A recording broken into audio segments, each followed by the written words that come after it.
Assalamualaikum warahmatullahi wabarakatuh. Waalaikumsalam warahmatullahi wabarakatuh. Hari ini kita akan kuliah statistika dasar, yaitu materi representasi data. Ini akan disampaikan oleh kelompok 5, nanti ada anggota Mbak Fatma, Mas Darul, dan Mbak Gita. Teman-teman yang berbahagia, marilah kita lihat presentasi dari kelompok 5, sambil teman-teman nanti memperhatikan materi, boleh menulis hal-hal apa aja yang belum kalian pahami, nanti bisa ditanyakan ke kelompok 5 dan ke Bu Ratri tentunya. Yuk silahkan kelompok 5.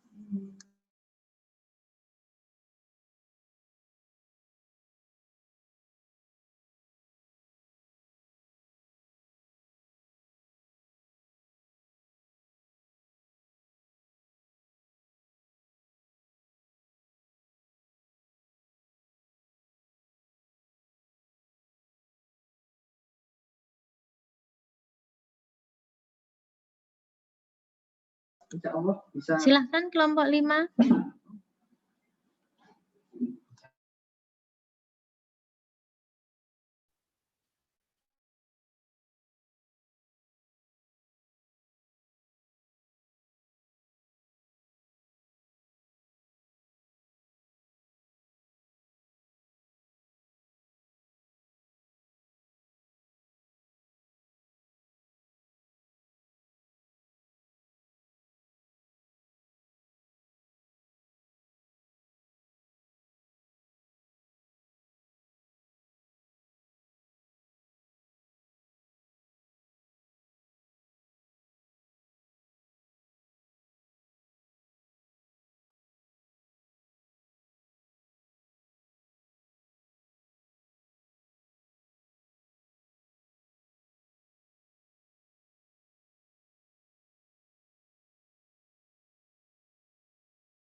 Mohon maaf Bu Ratri, pripun Bu? Dimulai sakniki napa mangke? Iya, dari tadi tak tunggu, tak suruh mulai. Senarai kamu capek itu apa? Silahkan share screen. Nggih Bu, matur suwun Bu. Nggih.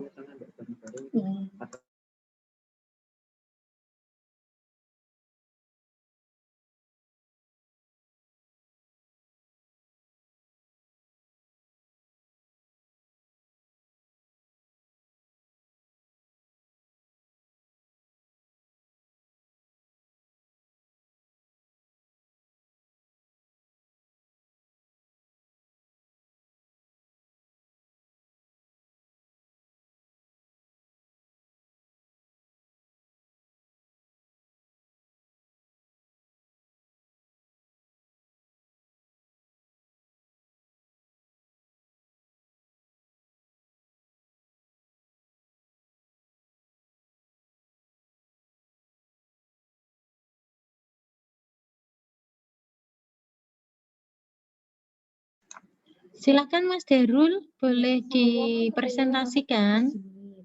Sebenarnya kan tugas prodi kan juga enggak.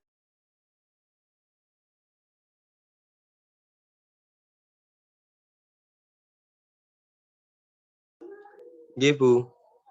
Saged Bu.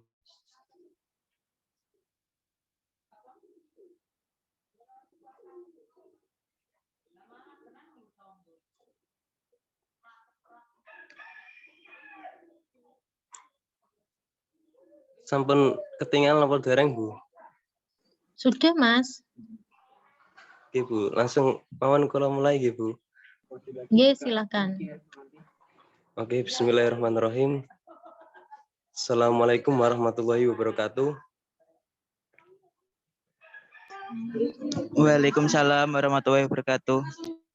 Alhamdulillahirrabbilalamin wa binasta'in wa ala umuri dunya wa din wassalatu wassalamu ala asrofil anbiya'i wal mursalin wa ala alihi wa sahbihi ajmain amma ba'd.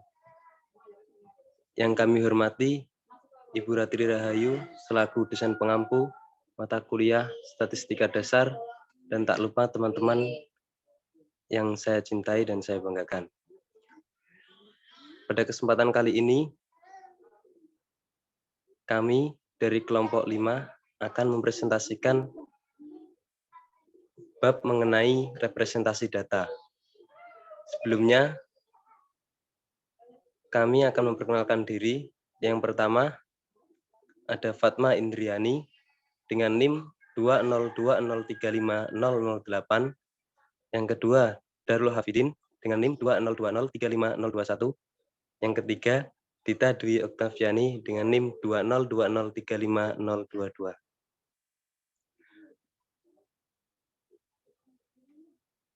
Yang pertama yaitu penyajian data.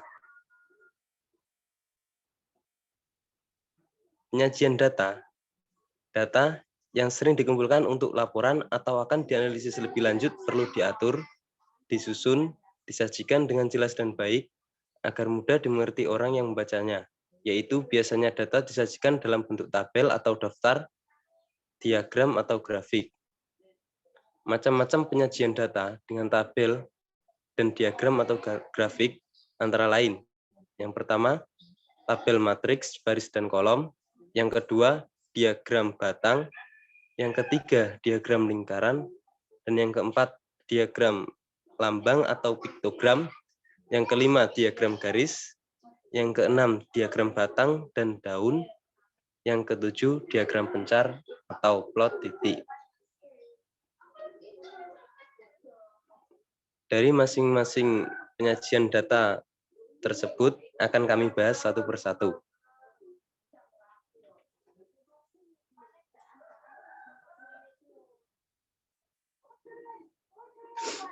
Yang pertama, diagram matriks, baris, dan kolom.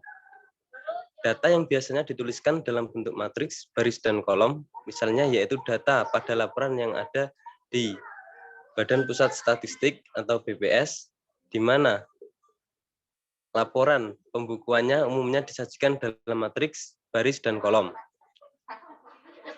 Contoh data tabel pada 2.1 menunjukkan data kontras penduduk pada Pulau Jawa, diantaranya penduduk wilayah lain di Indonesia tahun 1990.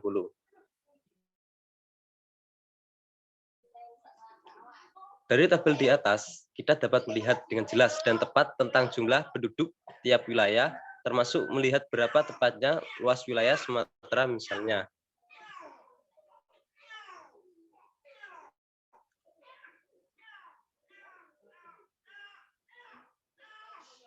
Yang kedua, diagram lingkaran. Diagram lingkaran merupakan diagram yang menunjukkan data atau hasil angka-angka dalam bentuk lingkaran. Adapun macam-macam bentuk diagram lingkaran, yang pertama, diagram lingkaran biasa atau dalam bentuk angka. Rumusnya, jumlah data atau sesuai pertanyaan sama dengan jumlah data dikurangi total data atau data yang diketahui sesuai pertanyaan. Yang kedua, diagram lingkaran derajat atau dalam bentuk derajat. Rumusnya, jumlah nilai sama dengan jumlah sudut dibagi 360 derajat atau jumlah sudut per 360 derajat dikali total nilai.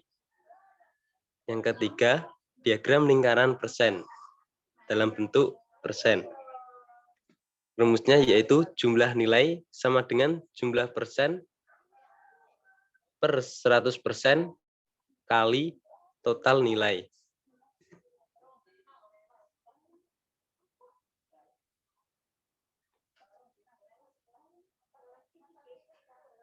Selanjutnya akan disajikan oleh rekan saya.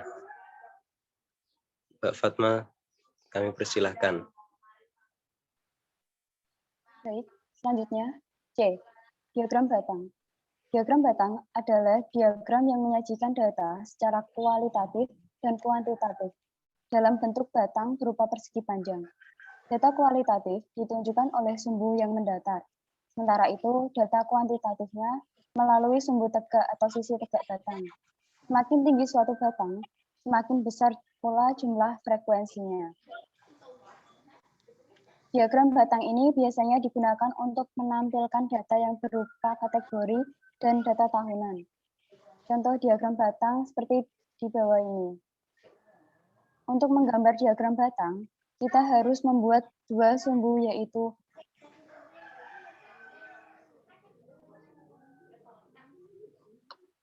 untuk menggambar diagram batang, kita harus membuat dua sumbu, yaitu sumbu tegak dan mendatar. Sumbu tegak berisi jumlah frekuensi, sedangkan sumbu mendatar berisi kategori atau atribut. Diagram batang tersebut menunjukkan hasil pemilihan ketua OSIS. Sumbu mendatar menyatakan nama calon ketua OSIS.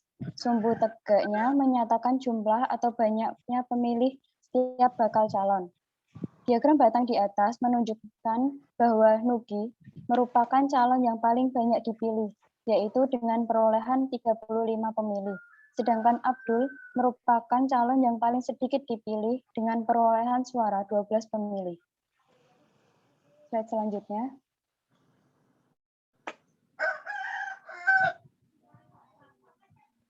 D. Diagram garis.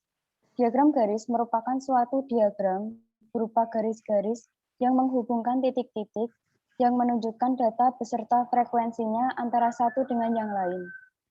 Untuk ilustrasi pembuatan diagram garis, perhatikan contoh berikut. Misalkan diberikan data penjualan buku di suatu toko selama beberapa bulan berikut. Pada bulan Januari, banyak buku yang terjual sebanyak 20. Pada bulan Februari, banyak buku yang terjual sebanyak 15, dan sedangkan pada bulan Maret, banyak buku yang terjual sebanyak 33, pada bulan April, banyak buku yang terjual sebanyak 24, dan pada bulan Mei, banyak buku yang terjual sebanyak 10. Data di atas dapat disajikan dalam bentuk diagram garis seperti di bawah ini. Slide selanjutnya.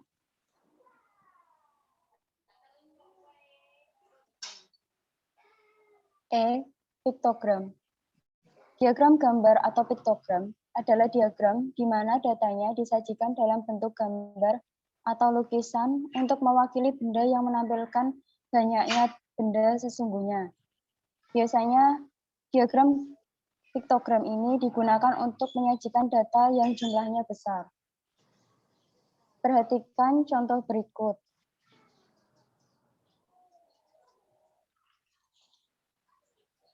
Perhatikan data hasil pemilahan yang dilakukan seseorang dan disajikan dalam bentuk tabel. Dari tabel tersebut, kita dapat menyajikan data dalam bentuk diagram gambar. Nah, sekarang jika satu gambar mewakili dua buah, coba kamu sajikan dapat data tersebut dalam bentuk piktogram. Di sini, plastik kita gambar sebanyak 22 gambar karena setiap satu gambar plastik mewakili 2. Kemudian, kaca kita gambar sebanyak 10 gambar dan karena setiap gambar mewakili 2. Kemudian kaleng juga demikian, sedangkan kardus juga sama. Slide selanjutnya.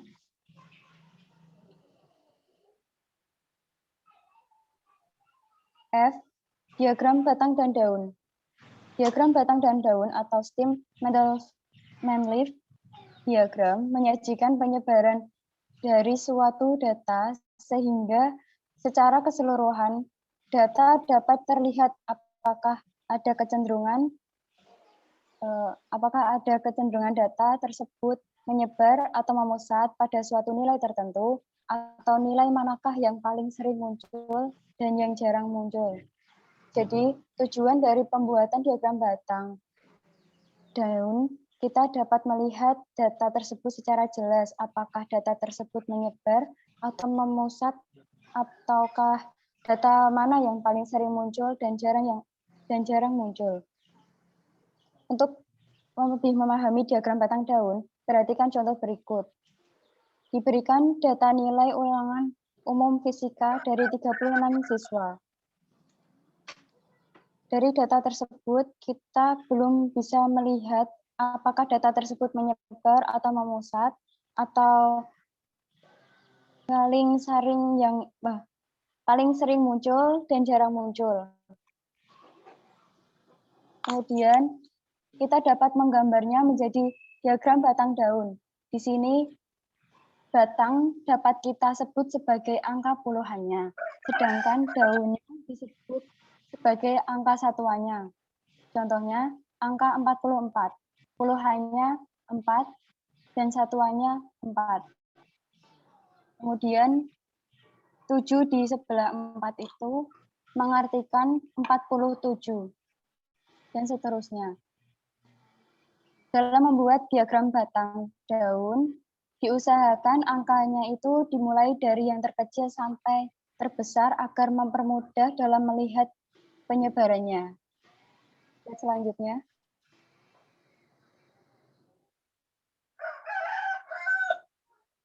Berikut ini disajikan suatu diagram batang daun tentang nilai dari 2 kali ulangan fisika. Selanjutnya.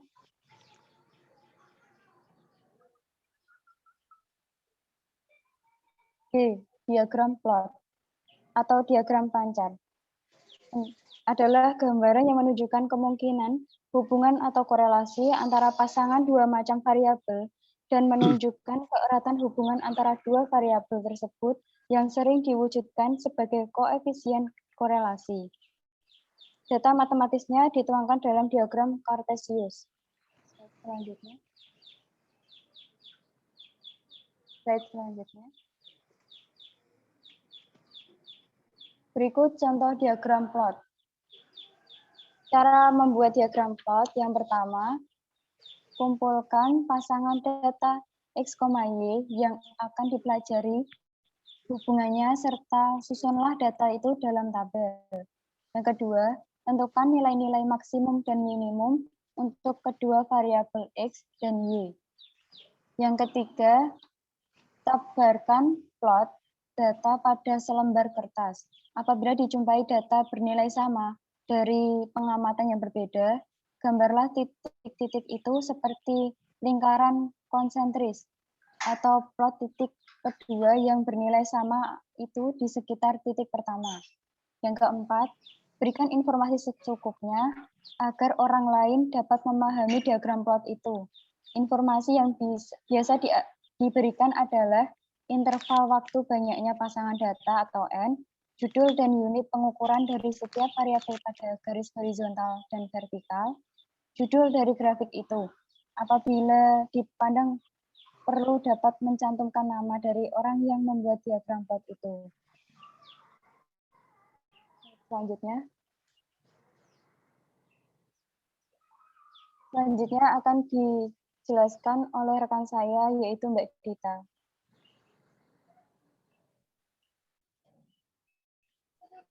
Baik, terima kasih. Saya akan menjelaskan tentang penerapan dan pemecahan masalah.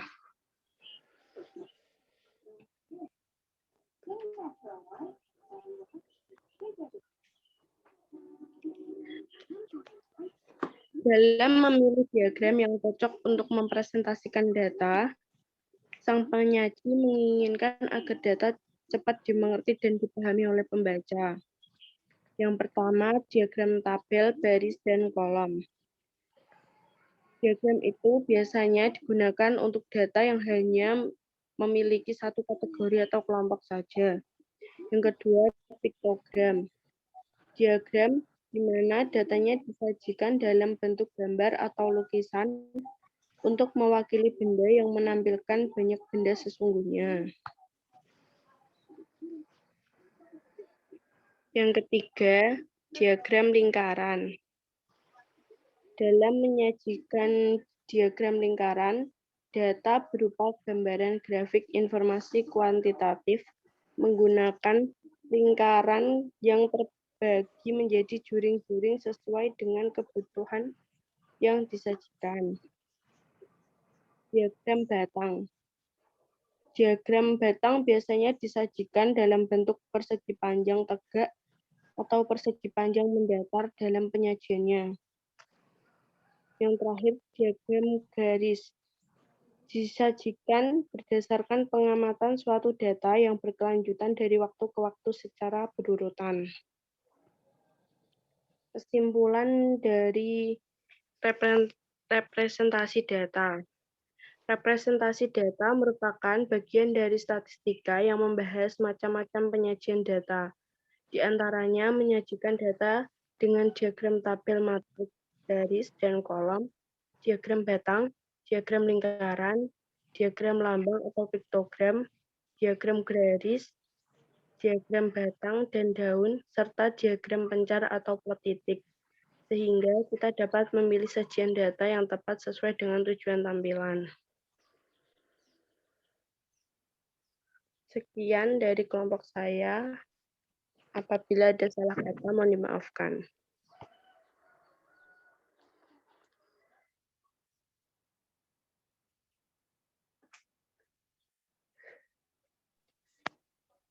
Jika ada yang kurang jelas, bisa ditanyakan. Terima kasih. Mohon izin untuk bertanya.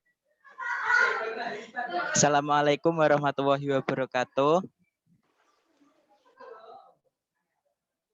Waalaikumsalam warahmatullahi wabarakatuh. Tadi kan sudah dijelaskan mengenai berbagai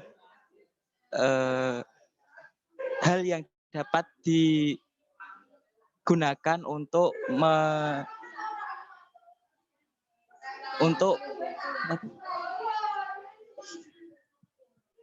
menampilkan sebuah data. Nah, dari masing-masing tersebut, apa sih kelebihan dan kelemahannya antara satu dengan yang lain? Dan pada situasi apa dapat digunakan salah satunya? Terima kasih.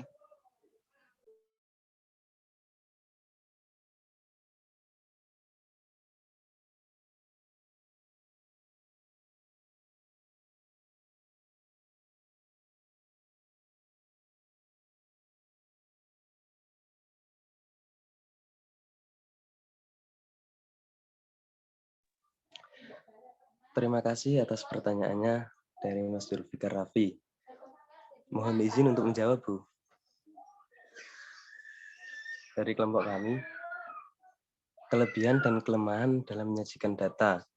Misalnya, kita diberikan hasil penjualan tiket pada tahun 2020. Nah, kita harus tahu mana yang tepat digunakan. Misalnya, kalau menggunakan diagram batang, otomatis kan kurang bisa dilihat, kurang bisa diamati kenaikan dan penurunannya. Kalau kita gunakan diagram garis akan lebih tepat. Itu kelihatan naik atau turun atau konstan, atau nanti kedepannya itu bisa dibuat bagaimana agar penjualan tiket itu lebih laris atau lebih banyak yang membeli gitu, sebagai tanda bahwa tahun depan itu mau dijadikan seperti apa agar lebih baik dari tahun sebelumnya. Maka dari itu setiap diagram pasti memiliki kelebihan dan kekurangan masing-masing. Seperti tadi contohnya. Tadi kalau pada penjualan tiket jika disajikan dalam bentuk diagram lingkaran misalnya, otomatis kan dilihat itu kurang mengenakan kalau untuk melihat perkembangannya nanti. Itu dari saya. Wassalamualaikum warahmatullahi wabarakatuh. Mohon maaf apabila ada kesalahan. Wassalamualaikum warahmatullahi wabarakatuh. Waalaikumsalam warahmatullahi wabarakatuh. Maaf, izin bertanya lagi, kalau kegunaan dari diagram plot sendiri itu untuk situasi apa? Terima kasih.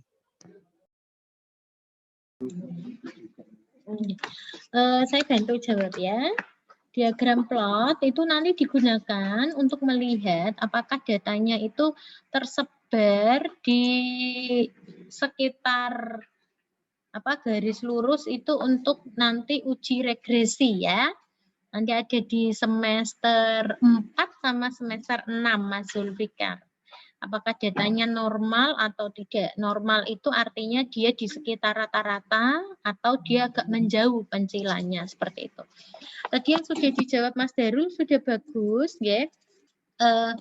Masing-masing diagram memiliki kelebihan dan kekurangan tentunya, ya. Kemudian tujuan penggunaan diagram, masing-masing diagram itu juga ada sendiri-sendiri. Jadi disebutkan, bagus sekali contohnya misalkan data apa tadi ya, periodik ya, data tiket ya. Penjualan apa tadi? tiket, Bu. Penjualan tiket kereta api selama lebaran di 10 tahun terakhir, misalkan seperti itu. Itu kan periodik. Tahun 2010, 11, 12, 13, 14. Nah, sebenarnya kita mau lihat apa sih kecenderungan datanya? Kita mau lihat dia kan secara periodik setiap tahun itu mau apakah naik atau turun atau fluktuatif kan seperti itu. Kalau data periodik kita pakainya adalah diagram garis. Oke. Coba teman-teman ini bisa lihat punya buku ini enggak? Punya. Punya ya. Yuk sambil dibuka Ibu jelaskan ya. Halaman 21. Ya, semuanya ikuti Bu Retri nggih. Halaman 21. Kita ke yang pertama adalah diagram matriks baris dan kolom. Sebentar saya ambil pen dulu.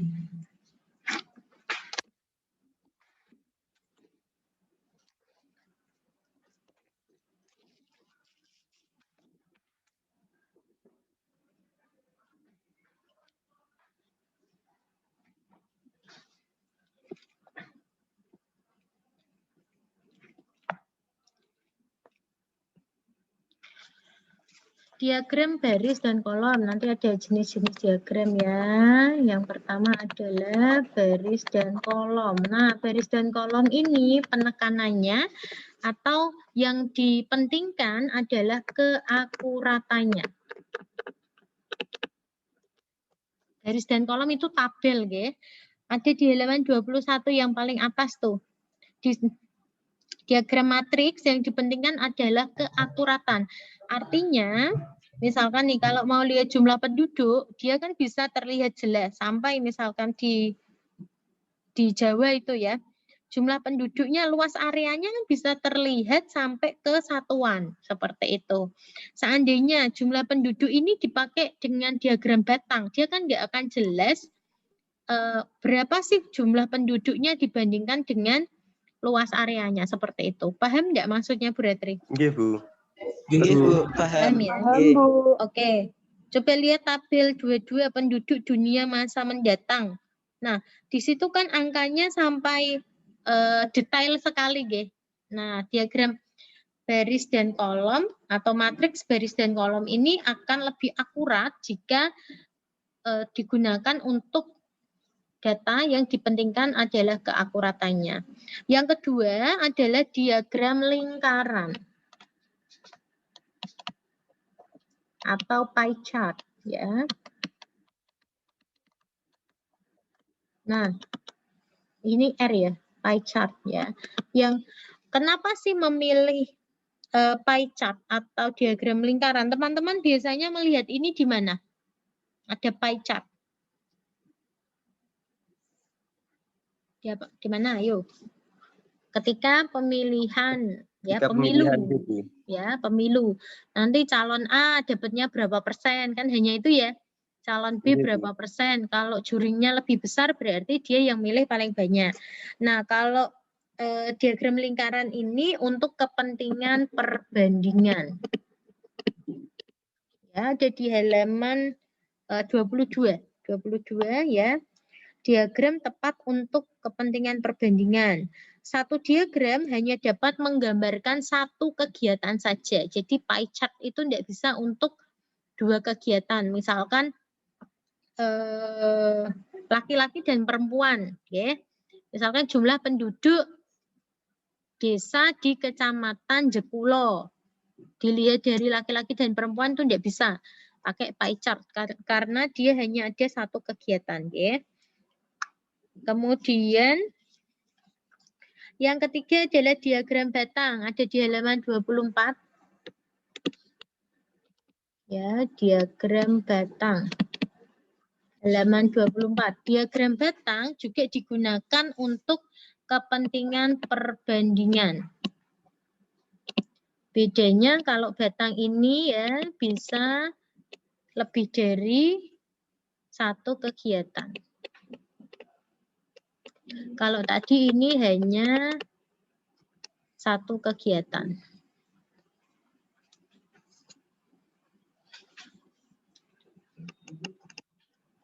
Itu nggih. Paham maksudnya Bratri? Nggih, Bu. Oke, Bu, paham. Oke, kalau tadi pie chart kan hanya satu. Kalau misalkan batang ini mau lihat jumlah penduduk di desa Jekulo, di kecamatan Jekulo misalkan. Nah, ini desanya Kelaling misalkan. Ini yang laki-laki, ini yang perempuan misalkan. Yang ini laki-laki. Kemudian di desa mana lagi, Pladen misalnya. Nah, kayak gini kan bisa satu diagram batang ini bisa untuk lebih dari satu kegiatan karena dia menunjukkan jumlah penduduk per desa, di samping itu juga per jenis kelamin. Jenis kelaminnya bisa dibedakan. Paham ya maksudnya ya? Nggih, Bu. Oke, sekarang nomor 4. Nomor 4 adalah diagram garis.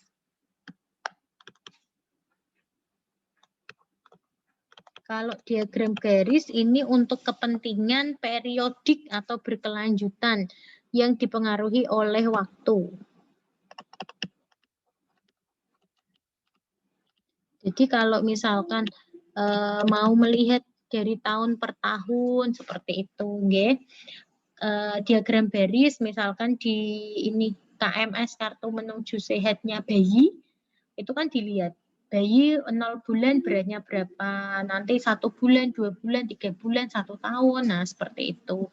Contoh bagus tadi dari Mas Darul ya, mengenai penjualan tiket dari beberapa bulan misalkan seperti itu. Ada pertanyaan?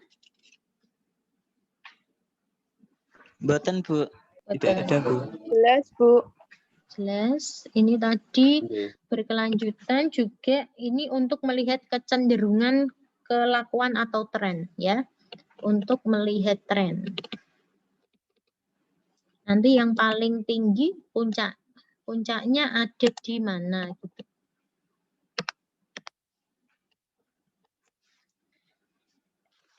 Oke, kemudian ada lagi yaitu piktogram.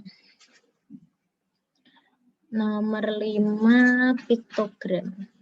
Kalau piktogram dilihat apanya, Nak? Kalau piktogram dilihat kemenarikan ya atau tampilannya ya, tampilan yang menarik. Kalau Ibu tanya, piktogram ini dibandingkan baris dan kolom, ya, lebih baik yang mana menurut kalian? Lebih baik yang baris dan kolom, Bu. Baris dan Karena kolom. lebih jelas. Karena lebih jelas. Terus ada yang punya pendapat yang lain? Kalau ingin disingkat lebih baik yang piktogram, Bu. Ingin menghemat itu, Bu, menghemat gambaran. Oke.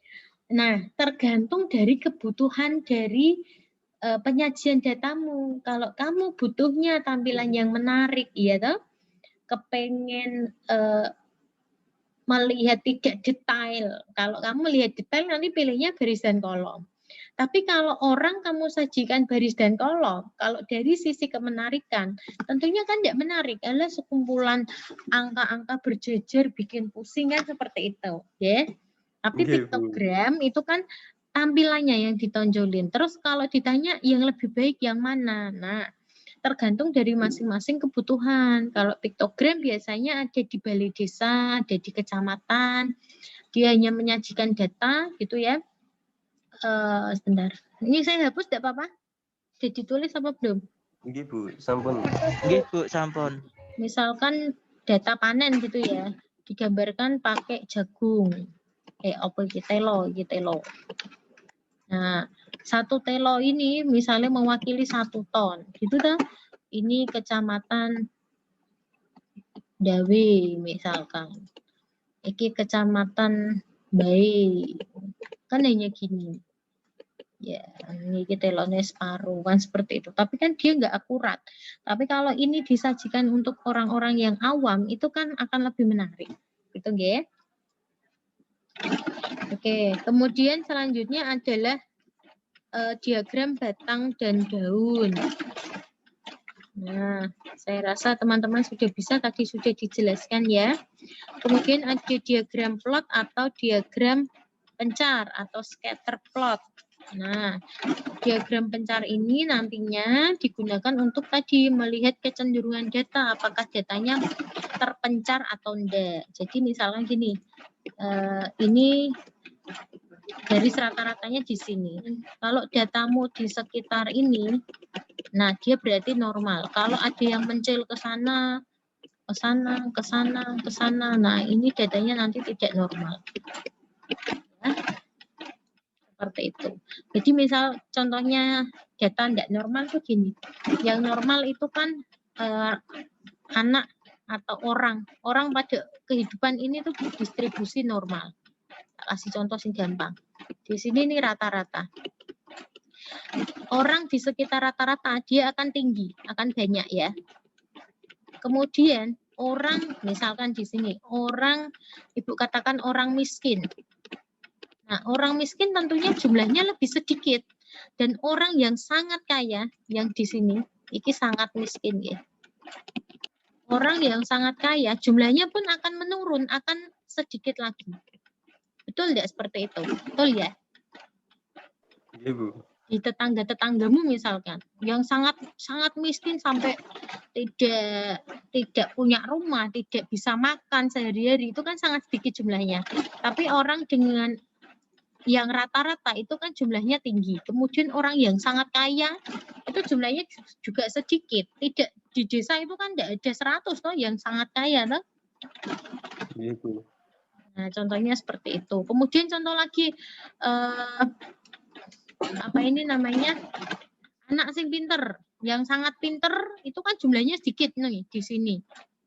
Yang sangat tidak bisa, yang sangat kurang juga jumlahnya sedikit, tapi yang kemampuannya rata-rata itu kan banyak. Nah, itu loh ya.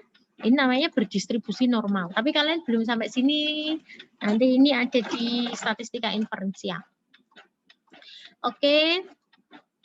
Silakan di screenshot dulu yang ketinggalan. Ibu mau stop share.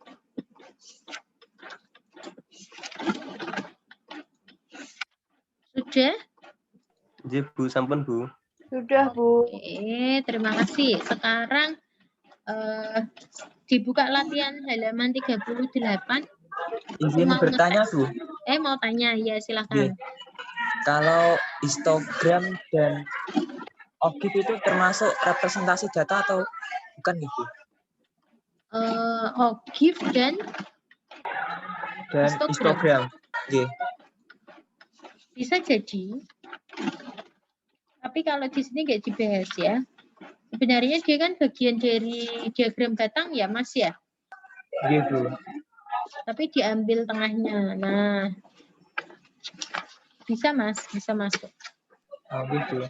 Oke, ada lagi yang mau tanya? Nggak ada. Kalau nggak ada, videonya dinyalakan. Saya mau lihat kalian semua. Ya, dibuka latihan halaman 38. Nomor 1. Tentukan jenis representasi data yang paling tepat untuk menyajikan data ya. Yang pertama adalah pertumbuhan penduduk kota Anda pada pertengahan tahun 2020. Saya mau tanya, Mbak Mayada, kira-kira nanti pakai jenis representasi data yang mana Mbak Mayada?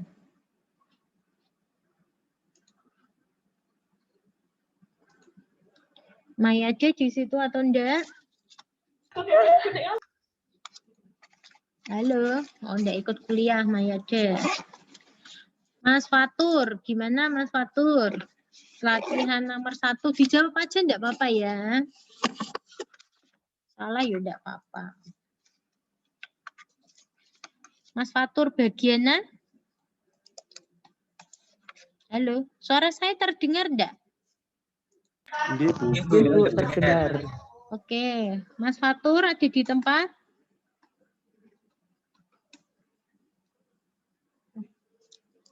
Fatur ada di tempat enggak? Tidak ada. Salma, Mbak Salma Pasa? Halo, Mbak Salma.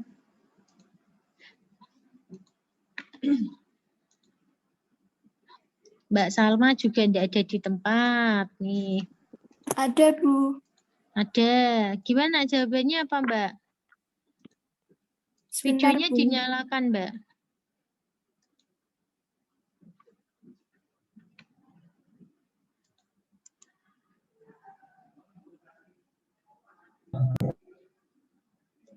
Mayada sudah ada?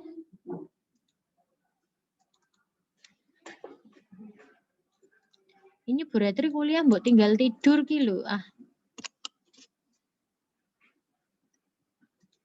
Gimana Mbak Salma? Jawabannya apa? Sebentar, Bu. Kok sebentar terus? Dari tadi kamu udah buka buku apa belum, Dok? Sudah. Iya. Kan tinggal milih matrik baris kolom, diagram garis, diagram batang, pie chart. Ayo pilih Diagram satu. garis, Bu. Diagram garis, alasannya apa?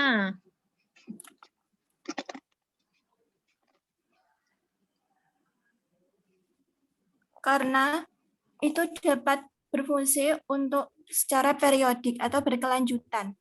Terus kaitannya sama soal apa, Nak?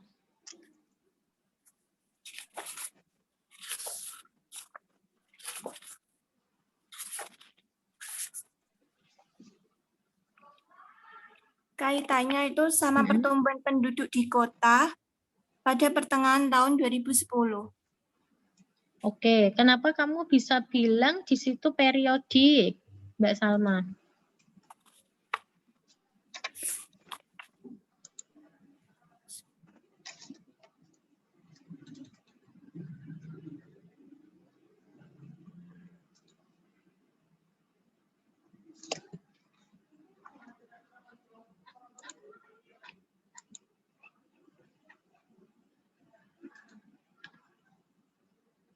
Bisa dibantu nih, 010, ini siapa ini?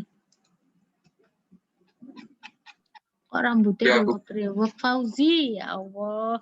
Dalam. Kayak rambutmu kayak rambutku kalau enggak pakai jilbab, no. Jawabanmu apa sih, Fauzi? Diagram garis. Diagram garis, alasannya sama? Ya, berkelanjutan. Soalnya kan pertengahan tahun nggak cuma 1 bulan saja. Mungkin 4 bulan apa? Misalkan? 4 bulan tengah. Iya, apa? Bulan apa? April, Mei, Juni, Juli. Ya, ojo April tuh. April bulan 4 toh.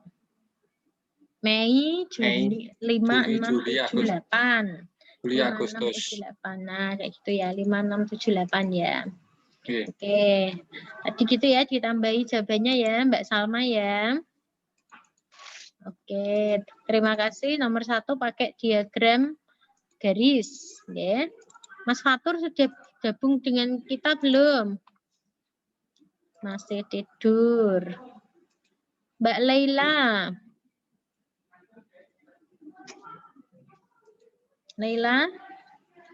Laila juga tidur. Ini kok pada tidur itu loh. Mbak Dian, coba Mbak Dian Maharani yang 1B, no. Pakai diagram apa?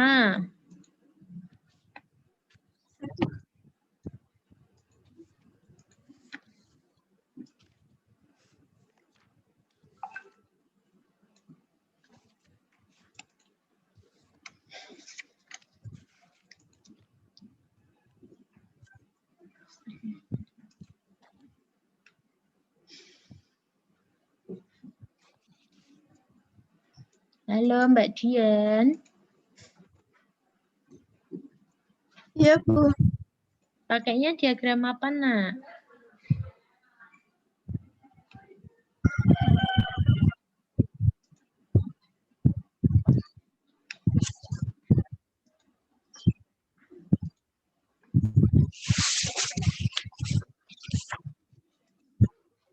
Diagram kolom. Baik, diagram apa, Nak? Diagram kolom. Baris dan Diagram kolom. baris dan kolom. Alasannya kenapa? Karena menunjukkan jumlah mahasiswa. Enggak, Bu. Enggak.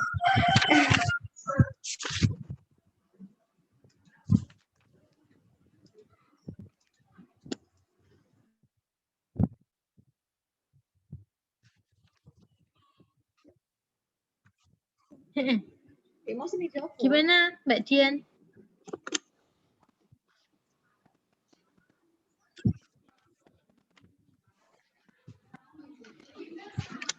Oh, diagram garis, Bu. Diagram garis. Kenapa kok diagram garis yang 1B? Karena dipengaruhi karena jumlah mahasiswa yang di atas umur 25 tahun dan dipengaruhi waktu. Pengaruhi waktu. Apa yang dipengaruhi waktu?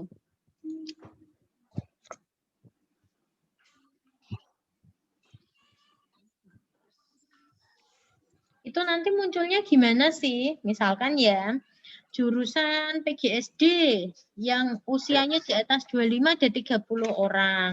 Kemudian PEMAT yang usianya di atas 25 ada 5 orang. Kemudian mahasiswa jurusan manajemen yang usianya di atas 25 ada 10 orang. Kira-kira mau disajikan pakai diagram apa? Kolom. Kolom. Kolom, matriks, baris, dan kolom. Oke, alasannya Ya. kenapa? Karena menunjukkan. Tidak apa-apa, dijawab aja, Nak. Karena menunjukkan data kontraks dari jumlah mahasiswa yang di atas 25 tahun tersebut. Oke. Oke, thank you ya, Mbak. Siapa mau Mbak Dian? Coba Mbak Fadila. Setuju enggak Mbak Fadila? Ya, Setuju enggak dengan jawabannya Mbak Dian Maharani? apa jawabannya? Gimana enggak?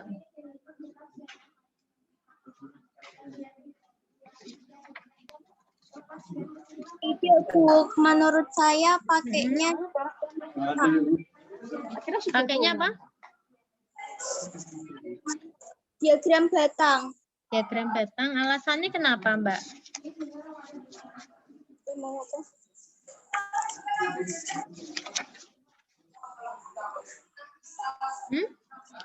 Kenapa pakai diagram batang?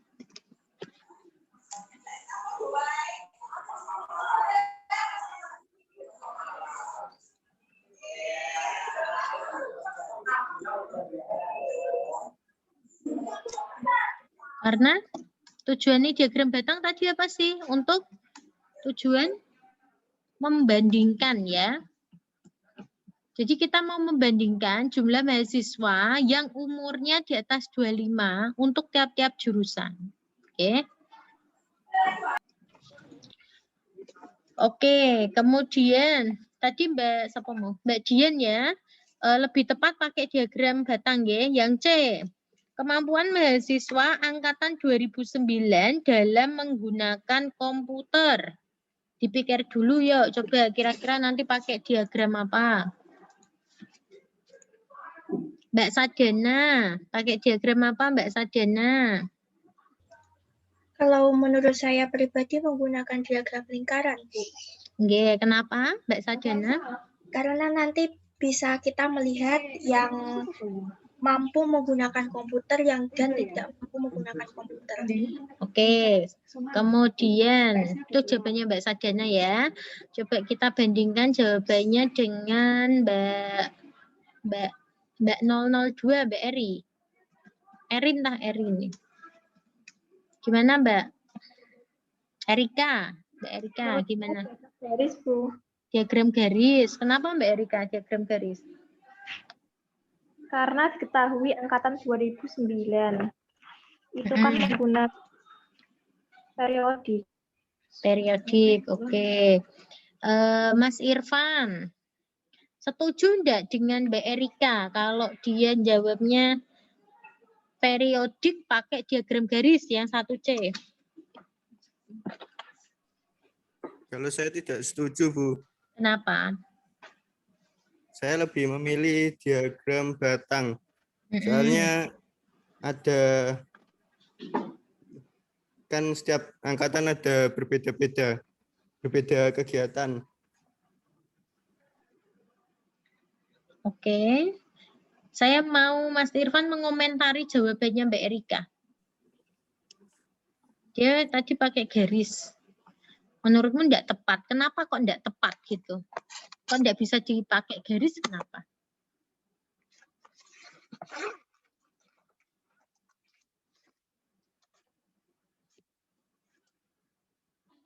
Gimana ini?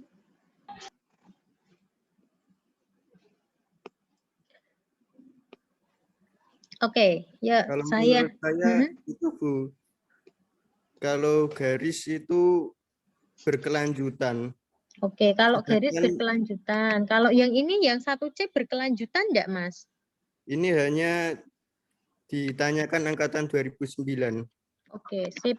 Terima kasih Mas Irfan. Mbak Erika, tadi kan betul yang disampaikan Mas Irfan G, yang di latihan soal yang 1C, dia hanya tahun 2009. Beda dengan yang 1A. 1A tadi kan ada secara pertengahan tahun G, 1C ya. Bentar. Dia pertengahan tahun.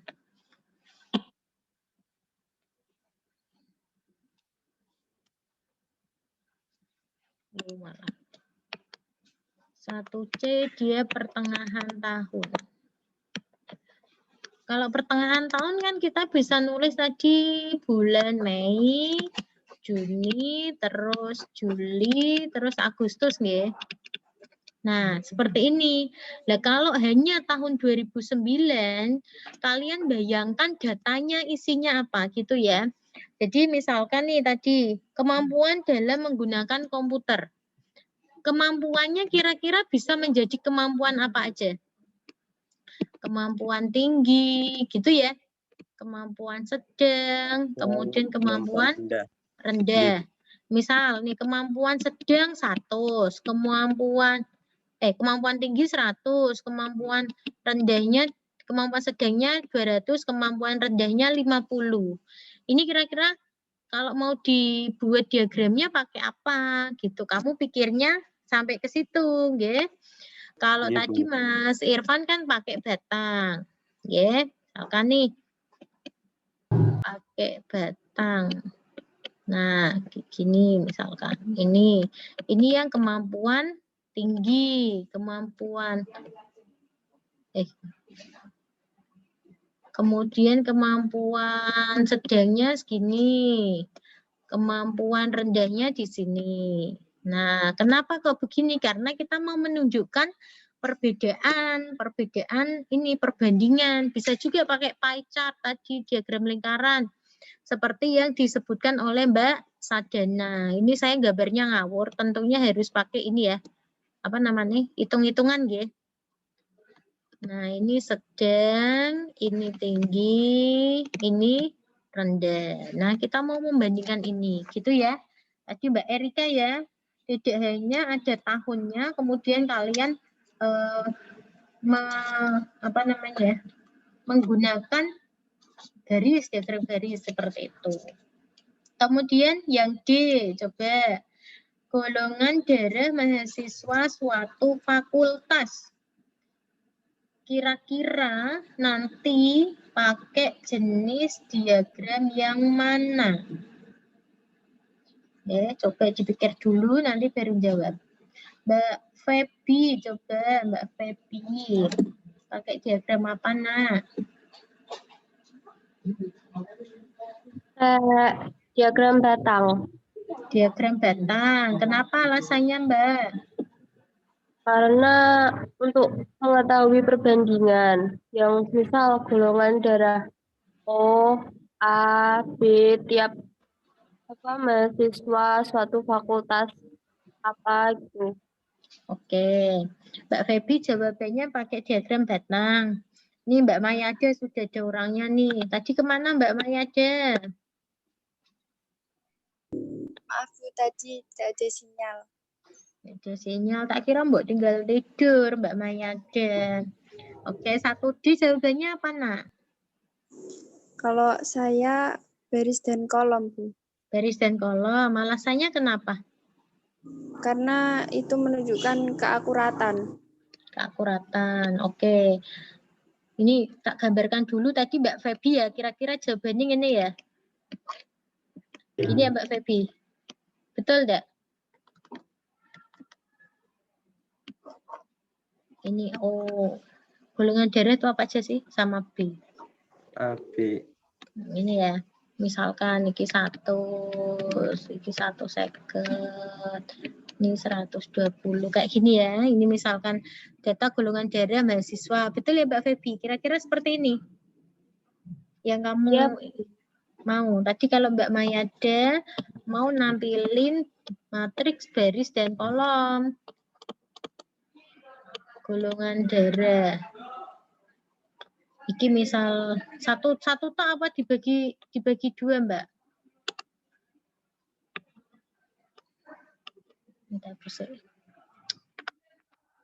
Golongan darah gini ya. Ini jumlah mahasiswa.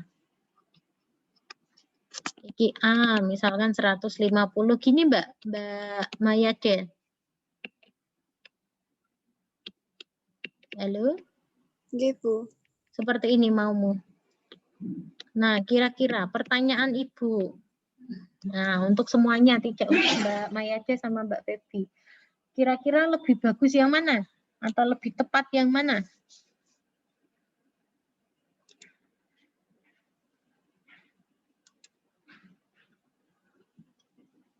Mbak Niswatur, kamu pilih yang mana, nak? Diagram batang, Bu. Kenapa?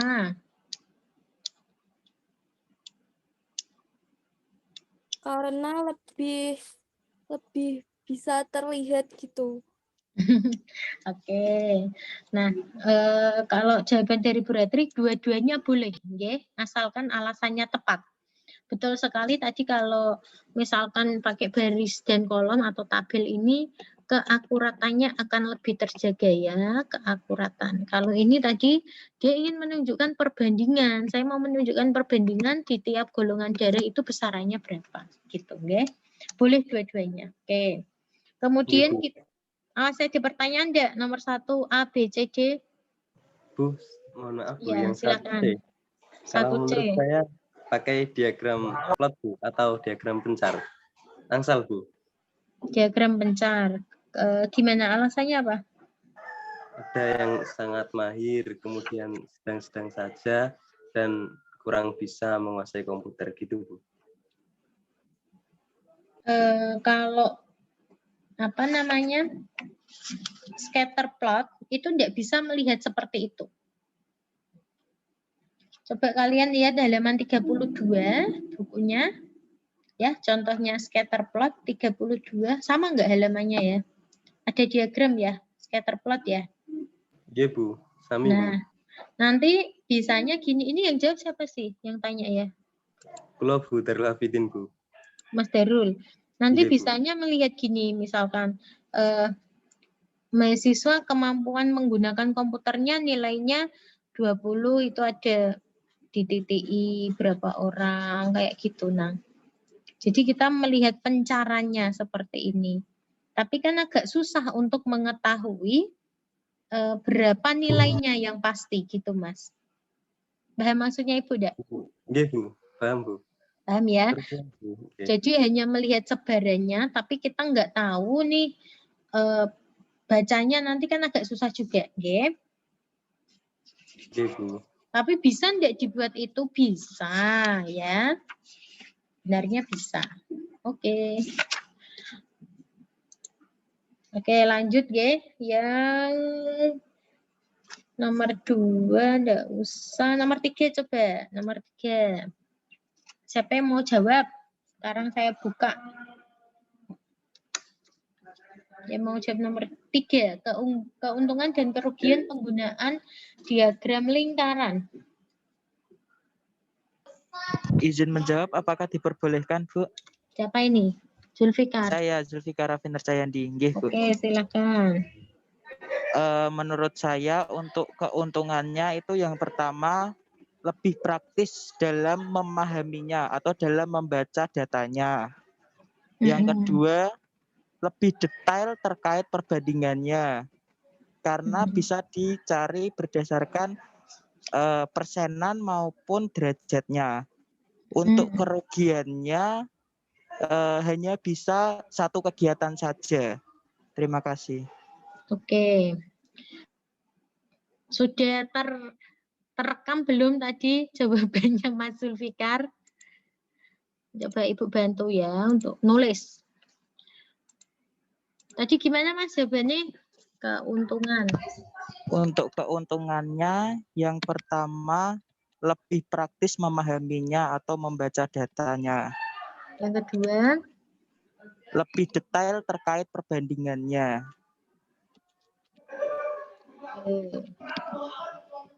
Yang praktis mudah dibaca gitu ya. Kemudian kerugiannya hanya bisa satu kegiatan saja. Oke, ada yang mau nambahi selain Mas Zulfikar?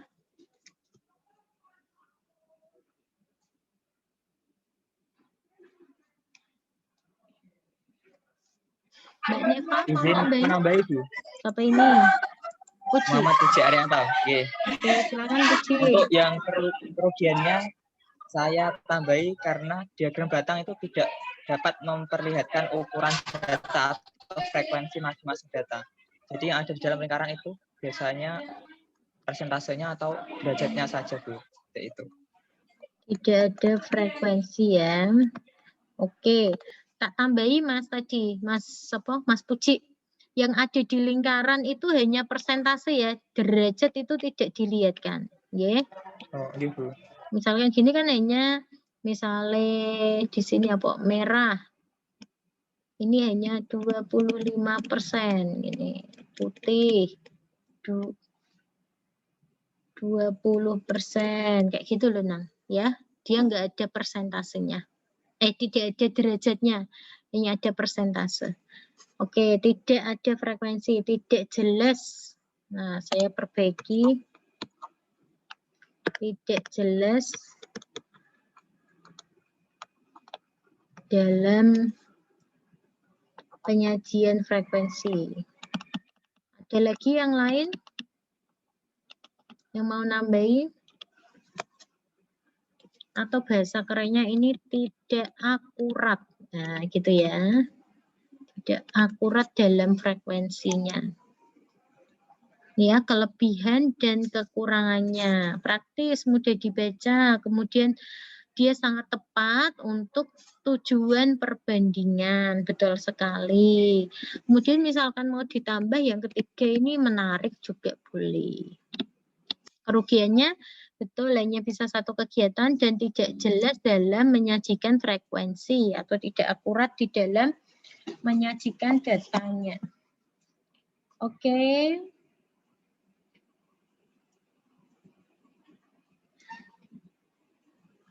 Kemudian ya nomor 4. Ini saya bahas karena minggu depan mau ujian ya.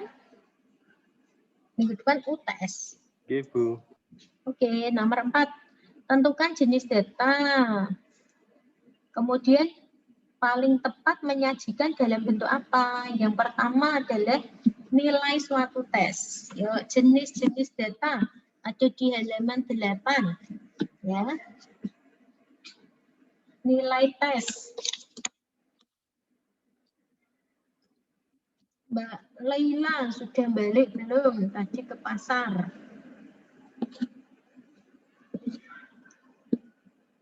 Masih belum. Yang belum belum siapa? Mbak Kartika. Nilai tes, datanya jenisnya apa, Mbak?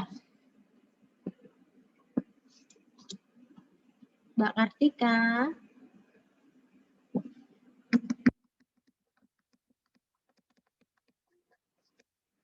Mbak Kartika hilang juga. Mbak Neva, nilai tes jenis data apa, no? Skala nominal, ordinal, kardinal, interval, atau rasio? Ordinal, skala ordinal. Skala ordinal, nilai tes skala ordinal. Lihat, ya. Skala ordinal itu untuk menyatakan kualitas bagus, sangat bagus, ragu-ragu, jelek, ya. Dia hanya berdasarkan hasil pengamatan, observasi, atau angket. Hasil tes kira-kira memperoleh datanya dari apa?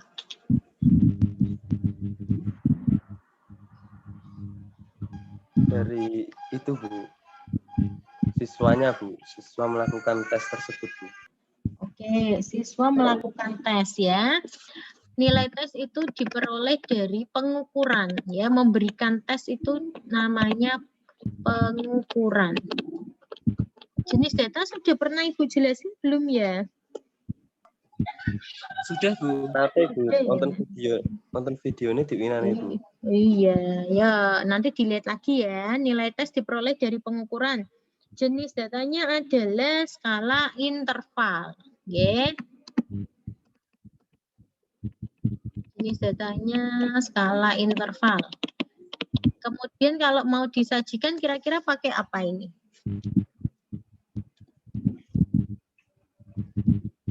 Ayo, nilai tes biasanya disajikan dalam bentuk apa? Apa Mbak Neva? Diagram batang. Diagram batang? Nilai hasil nilai tes statistika kelas 2A. Kira-kira pakai apa? Mungkin pakai diagram batang dan daun, Bu. Batang daun bisa. Nek batang kok enggak tepat ya Mbak Neva, ya. Oke. Selain batang dan daun pakai apa? Baris dan kolom, Bu. Baris dan kolom bisa. Mbak Neva di mute dulu, Nak. Oke, yang kedua. Kok yang kedua? Masih nomor 4, ya. Penghasilan pekerja tambang. Ya, dipikir dulu. Penghasilan pekerja tambang.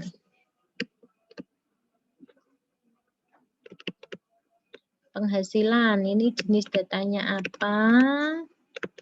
Kemudian representasinya pakai apa? Atau kelompok hari ini yang maju. Mas Fatur tadi timnya siapa ya?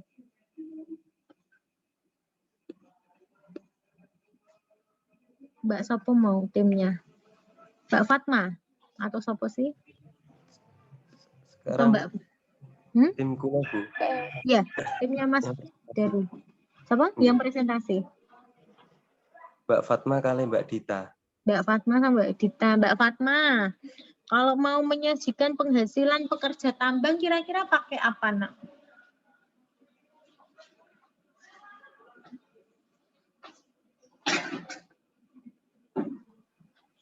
Bisa menggunakan diagram itu, Bu. Diagram garis. Diagram garis. Kenapa kok pakai diagram garis? Karena bisa melihat kayak naik turunnya itu loh, Bu. Naik turunnya. Tinggi rendahnya gaji. Oke. Penghasilan pekerja tambang setiap bulan dalam 1 tahun, misalkan seperti itu, ya. Iya, Bu. Oke. Tadi pakai apa? Diagram garis. Kalau jenis datanya?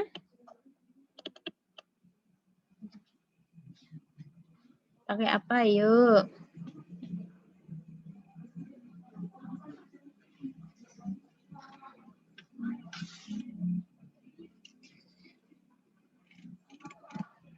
Skala skala kardinal, Bu. Skala kardinal. Oke, alasannya kenapa?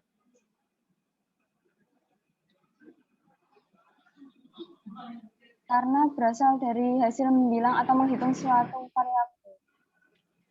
Kira-kira nanti datanya mungkin pecahan atau tidak? Misalkan 2 juta, 5 rupiah. Kalau ada komanya atau continue, dia nanti kan skalanya masuk skala rasio.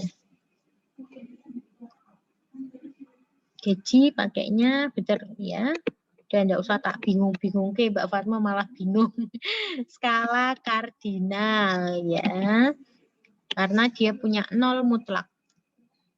Kemudian yang ketiga, kecepatan pesawat terbang. Mbak siapa mau? Mbak Dita. Kecepatan. Jenis bacanya apa Mbak Dita?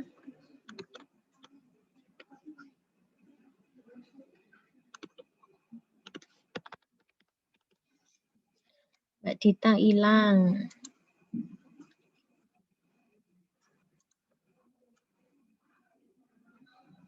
Mas Puji, kamu di mana, Ci? Kita kok neng kampus, Ci? Ini di BC, Bu. Nanti ada rapat gimana? Oke, Mbak Kis. Tadi belum siapa ya? Mbak Dita hilang nih, Mbak Dita. Mbak Rizky tadi udah jawab belum? Mbak Rizky, jenis datanya apa? Mbak Rizky, kecepatan pesawat.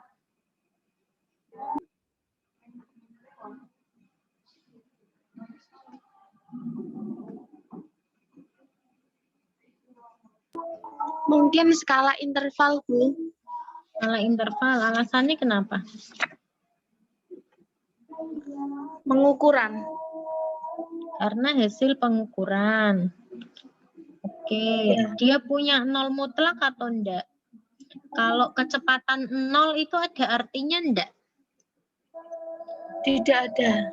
Tidak ada. Kalau tidak ada artinya, berarti kecepatan masuk bukan ya, bukan interval ya, tapi masuk rasio. Pakai rasio karena tidak memiliki 0 mutlak. Representasinya pakai apa, Nak? Kecepatan, Nak.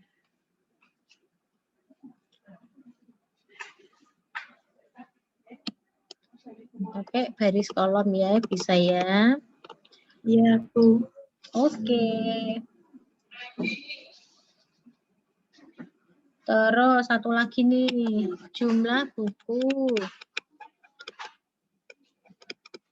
Kalau jumlah buku pakainya apa? Jenis datanya apa?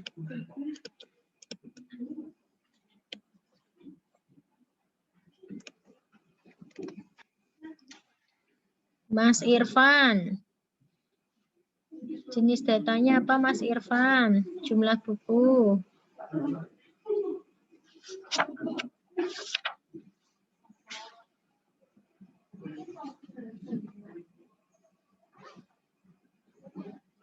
Mas Irfan hilang. Mas Fatur? Fatur juga hilang. Mbak Salma? Pakai apa Mbak Salma? Kok pakai apa? Jenis datanya apa Mbak Salma? Jumlah buku. Diagram batang, Bu. Diagram batang. Terus jenis datanya apa, Nak?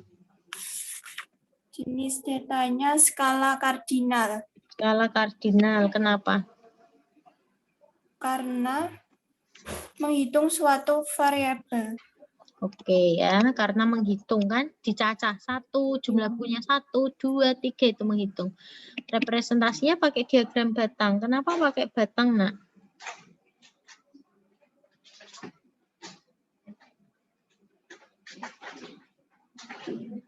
Mbak Salma. Ini jawab aja enggak apa-apa. Karena lebih jelas, Bu, dengan menggunakan diagram batang. Oke, karena untuk membandingkan ya, misalkan nek Batang ya tujuannya membandingkan. Saya mau membandingkan buku, misalnya buku sains, buku novel, seperti itu. Jumlahnya berapa. Oke.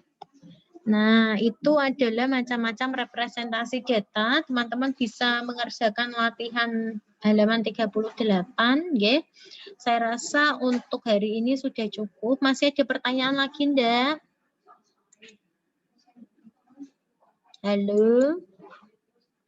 Eka Amalia, ini Eka juga hilang. Oh ya Bu, izin bertanya lagi Bu. Ya, boleh. Tadi di presentasinya Mas Darul kan ada diagram lingkaran biasa. Nah itu contohnya seperti apa Bu? Karena setahu saya itu adanya bentuk persen sama derajat. Oke. Terima kasih. Bisa dijawab Mas Darul dan timnya. Diagram lingkaran biasa itu yang bagaimana? Mungkin ada diagram lingkaran yang istimewa. Biasa istimewa pakai sosis. Dan tambah keju. Di Mas Darul hilang nih. Sholat asar nih Mas Darul. Bisa dibantu Mbak Fatma? Ini Mas, masih ada Mas Darul. Gimana? Itu Bu, tadi begini Bu.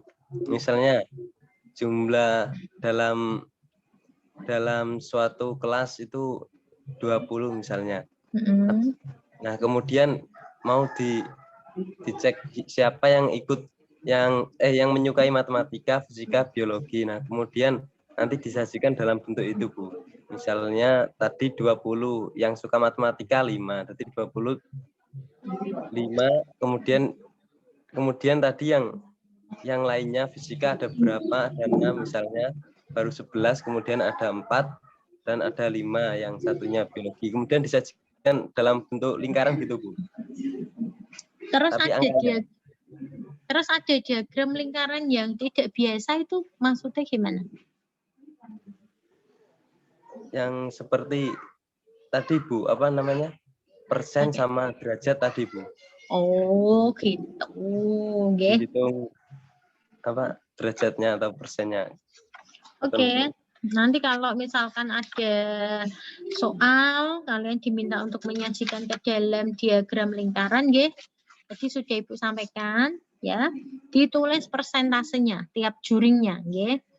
Ini yang biasa, ya. Tidak ada diagram lingkaran istimewa atau lingkaran pakai kacang dan susu, tidak ada. Gitu, ya. Oke. Ada lagi mau bertanya? Ya. Itu biasa aja, nggak ada yang istimewa. Gimana? Ada yang lain yang mau tanya lagi? Nanti ujian sampai ini ya materinya, representasi data. Teman-teman sudah buat video? Untuk tiap kelompok? Sampun sudah diunggah, saya kok sampai lupa ya. Jadi sampun Bu, tang YouTube kelas menawi. Sudah di YouTube, nanti bisa disaksikan kembali, kemudian juga bisa share untuk videonya, materi-materinya bisa disampaikan ke teman-teman. Besok Senin depan kita ujian di tengah puasa ya. Tidak apa-apa ya. Ujiannya online, di rumah saja. Oke Bu, matur suwun Bu. Oke, ada lagi yang mau bertanya? Tidak ada, kalau tidak ada Ibu tutup kuliah pada hari ini. Silahkan dibuka videonya, saya mau share, mau screenshot.